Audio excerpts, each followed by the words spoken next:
Bismillahirrahmanirrahim. Assalamualaikum warahmatullahi wabarakatuh. Sahabat yang beriman dimanapun berada, semoga kita selalu dalam lindungan Allah Subhanahu wa Ta'ala. Pada kesempatan kali ini saya akan membahas tentang tokoh pembebas Al-Quds atau Palestina, Yerusalem, sebelum Salahuddin Al-Ayyubi, atau disebut dengan nama atau dikenal dengan nama Nuruddin Mahmud Sangkih, pahlawan muslim yang terlupakan. Bismillahirrahmanirrahim. Allahumma salli ala Sayyidina Muhammad wa ala ali Sayyidina Muhammad. Harapan dan doa saya kepada semua sahabat-sahabatku dimanapun berada, semoga kita selalu dalam lindungan Allah Subhanahu wa Ta'ala. Amin amin ya rabbal alamin. Pada tahun 1187, tak lama setelah pembebasan Al-Quds Yerusalem oleh Salahuddin Al-Ayyubi, sebelum mimbar yang indah dipindahkan dari Aleppo atau ulama yang menyebutnya Halabi ke Masjidil Al-Aqsa. Mimbar yang telah dibuat beberapa tahun sebelum itu merupakan sebuah simbol kekuatan visi dan cita-cita pembebasan Al-Quds. Ia memang dibangun untuk diletakkan di Masjidil Al-Aqsa, jauh sebelum tempat itu sendiri berhasil dibebaskan dari kekuasaan tentara salib. Mimbar itu dibangun sebelum masa pemerintahan Salahuddin Al-Ayyubi oleh seorang sultan yang juga soleh, yaitu Nuruddin Mahmud Sangkih. Sahabat yang beriman dimanapun berada, Nuruddin Sangkih memang meninggal dunia 13 tahun sebelum berhasil mewujudkan apa yang dicita-citakannya.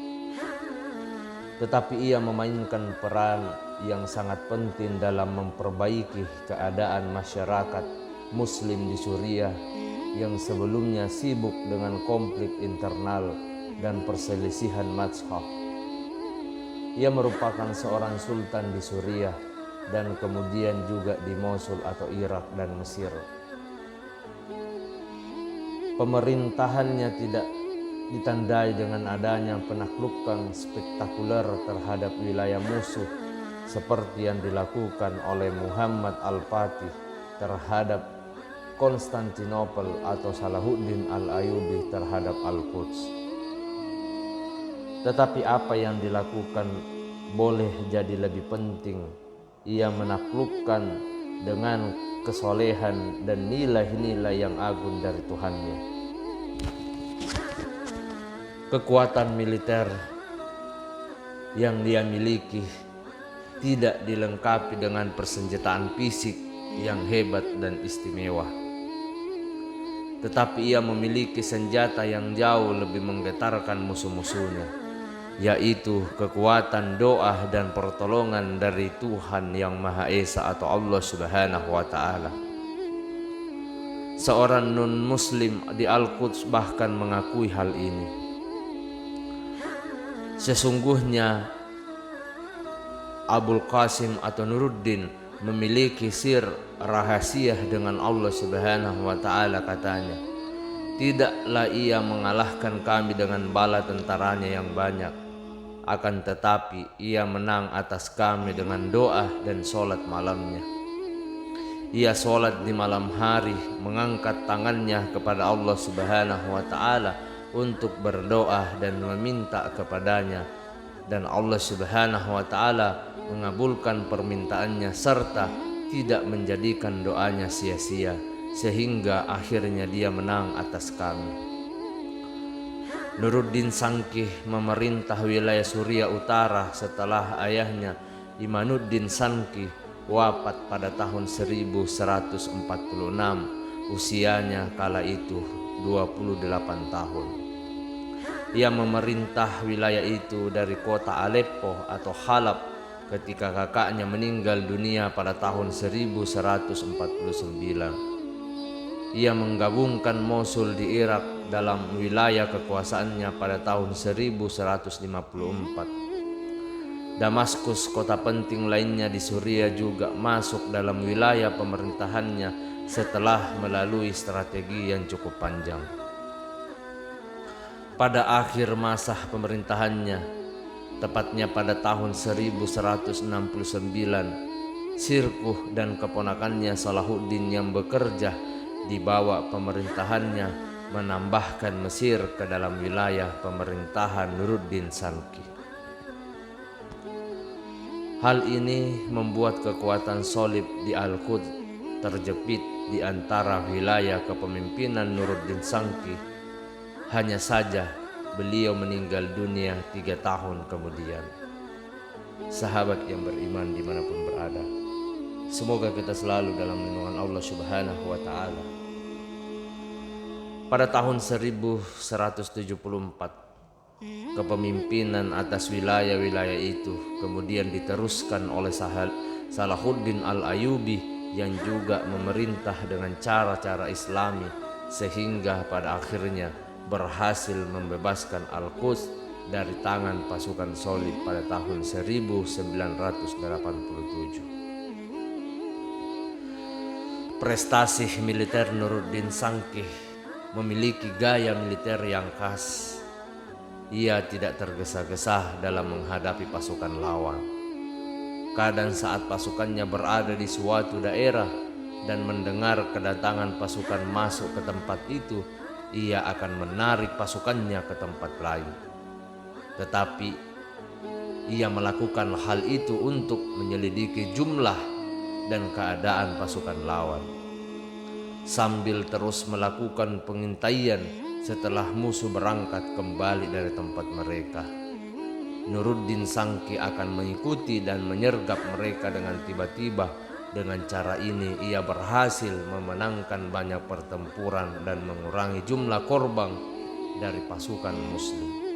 Sahabat yang beriman dimanapun berada, adapun terhadap emir-emir muslim di Suriah, Palestina yang masih menentangnya, ia menghindari konflik terbuka serta pertempuran fisik dengan mereka.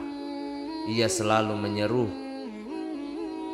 akan melakukan atau untuk berjihad bersamanya melawan kekuatan Shalib.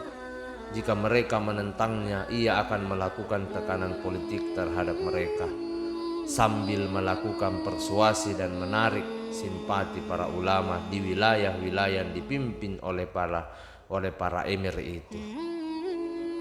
Dengan begitu, walaupun para ulama dan masyarakat tersebut berada dalam wilayah kekuasaan yang berbeda, tetapi hati mereka bersama Nuruddin Sanki dan selalu mendoakan kemenangannya. Kesolehan serta cara-cara yang lembut seperti inilah yang membuat Nuruddin Sanki pada akhirnya dapat menyatukan seluruh Suriah ke dalam satu pemerintahan setelah wilayah itu tercerai-berai dan saling bermusuhan selama lebih dari setengah abad. Sahabat yang beriman dimanapun berada, ia sangat terampil berkuda dan memimpin secara langsung banyak pertempuran pada masa itu.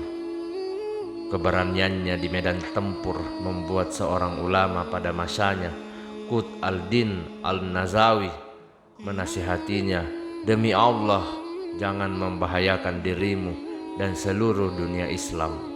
Kalau Anda gugur di medan pertempuran, maka seluruh muslim yang hidup akan dibunuh oleh musuh."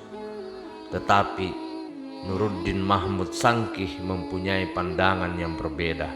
Dan siapalah Mahmud sehingga dikatakan seperti ini?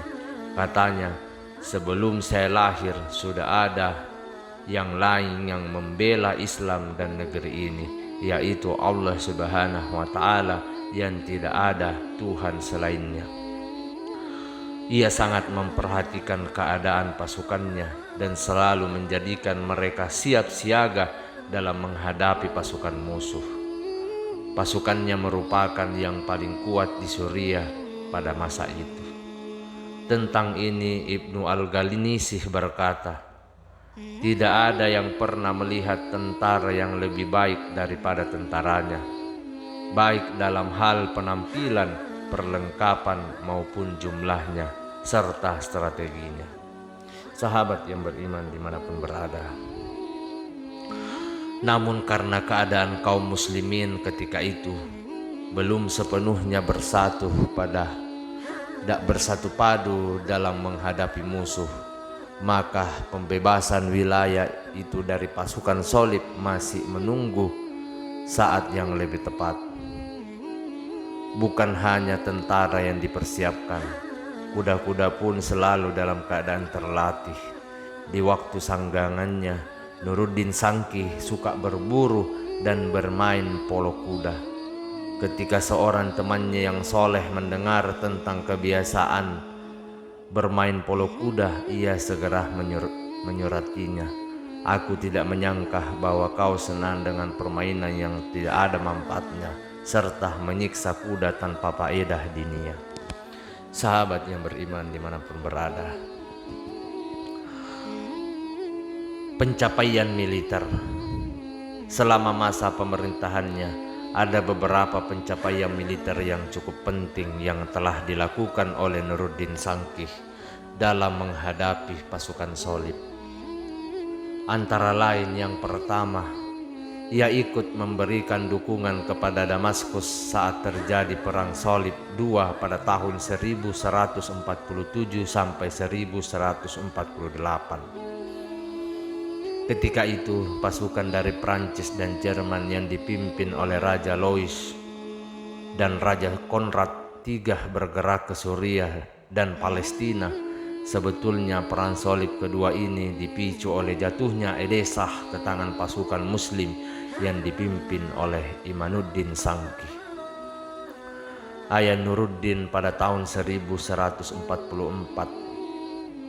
Tetapi sesampainya di Palestina, pasukan yang baru datang dengan orang-orang Pren atau orang-orang Eropa Barat yang telah menetap di Palestina bersepakat untuk mengarahkan serangan pada Damaskus. Pasukan Shalib kemudian mengepung kota Damaskus yang dipimpin oleh Mu'din Unur, tetapi kota itu mampu bertahan, dan pada saat yang sama pasukan Nuruddin Sangki dan pasukan Saifuddin Ghazi, kakak Nuruddin, bergerak dari Aleppo dan Mosul menuju ke Damaskus untuk memberikan bantuan. Sahabat yang beriman dimanapun berada, pasukan Shalib akhirnya memutuskan untuk mundur dari kota itu. Raja Louis dan Konrad kembali ke negeri mereka masing-masing dengan memendam kekecewaan terhadap orang-orang Pren di Suriah. Palestina yang dianggap telah ikut berperan dalam kegagalan tersebut. Tak lama setelah peristiwa itu, Mu'din dan Nuruddin Sangki berhasil menangkap seseorang bangsawan Eropa, Bertrand, yang menyertai perang Shalib II. Bertrand kemudian dibawa ke Aleppo dan ditahan selama 12 tahun lamanya di kota itu. Sahabat yang beriman dimanapun berada, semoga kita selalu dalam lindungan Allah Subhanahu wa Ta'ala. Kemudian yang kedua, pada tahun 1149,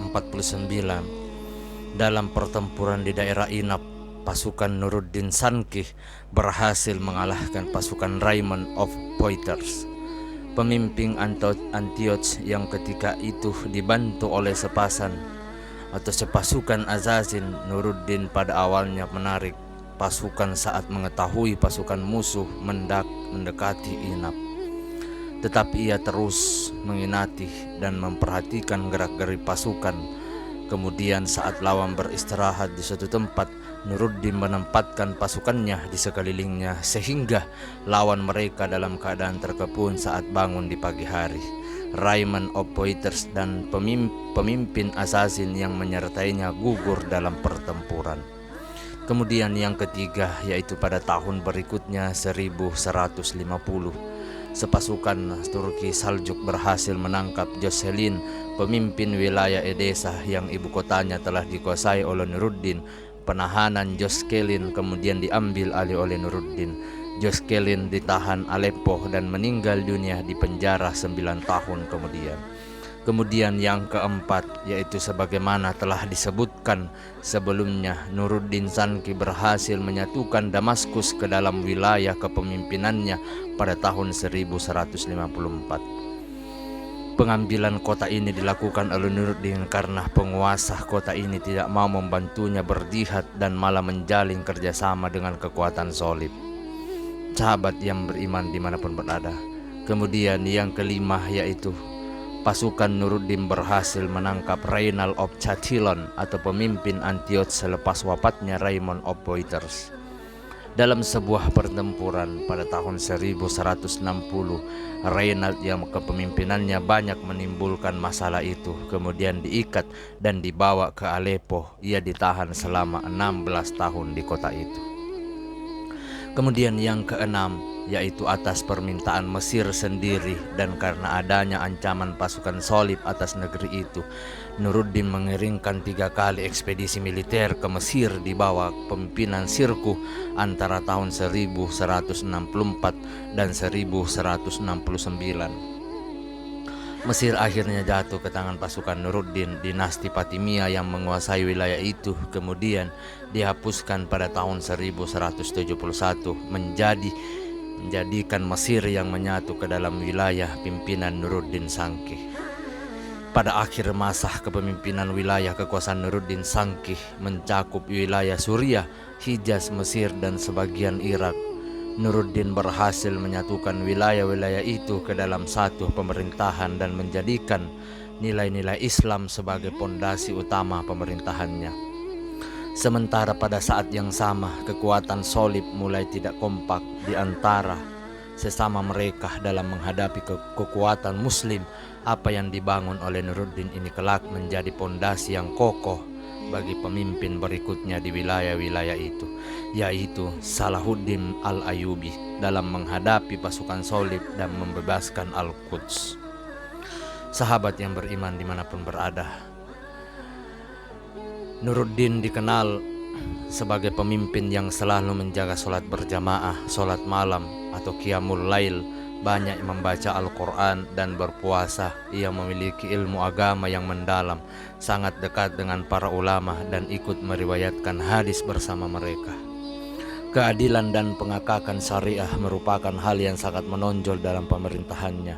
Ia mendorong dilangsungkannya majelis-majelis ilmu, mendirikan madrasah-madrasah, serta memberikan berbagai wakaf untuk keperluan agama dan masyarakat. Di antara sumbangan penting bagi kemaslahatan orang ramai adalah pendirian rumah sakit yang dikenal sebagai Maristan. Berikut ini ada beberapa karakteristik penting yang dimiliki oleh Nuruddin dan pemerintahannya. Sahabat yang beriman dimanapun berada, demikianlah kisah tentang tokoh pembebas Al-Quds atau Palestina Yerusalem sebelum Salahuddin Al-Ayyubi atau dikenal dengan nama Nuruddin Mahmud Zanki. Semoga apa yang saya sampaikan pada kesempatan yang mulia ini bisa bermanfaat untuk kita semua, terutama untuk saya pribadi. Mohon maaf apabila ada salah kata ataupun ucapan dalam video ini. Perlu kita ketahui bahwa kebaikannya datang kepada Allah Subhanahu wa Ta'ala.